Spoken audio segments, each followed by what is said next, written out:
दरम्यान दापोली तालुक्यात साखलोळी इथं डोंगराची माती खचलेली आहे आणि डोंगर खचतानाचा व्हिडिओ सुद्धा समोर आलेला आहे। साखलोळी इथं संपूर्ण डोंगर खचून खाली आला आणि याचा व्हिडिओ सुद्धा समोर आलेला आहे। माळींची घटना आठवण करून देणारी असा हा प्रकार पुन्हा बघायला मिळतोय। गेल्या काही वर्षांमध्ये पावसाचं बिघडलेलं गणित घाट माथ्यावर डोंगर माथ्यावर अचानक कोसळणारा प्रचंड पाऊस वृक्षतोड आणि यामुळे जमीन सांधून ठेवण्याची जी क्षमता झाडांमुळे तयार व्हायची ती आता गेल्यामुळे या घटना वाढलेल्या आहेत।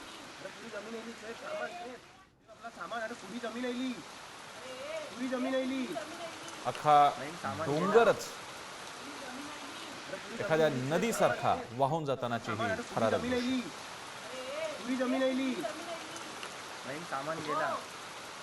इथं कोणतीही मानवी वस्ती नसल्यामुळे कोणताही दुर्धर प्रसंग ओढवला नाही, मात्र यामुळे माळींची आठवण नक्कीच ताजी होते। राजन चव्हाण आपले प्रतिनिधी आपल्या सोबत अधिक माहिती देण्यासाठी आहेत। राजन, हा प्रकार साखोलीच्या इथे झालेला आपण पाहिलेला आहे।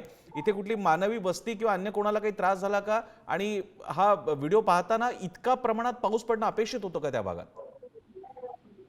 प्रसन्न सर, नक्कीच गेल्या काही तासांपासून सकाळपासूनच रत्नागिरी जिल्ह्यामध्ये मुसळधार पाऊस पडतोय।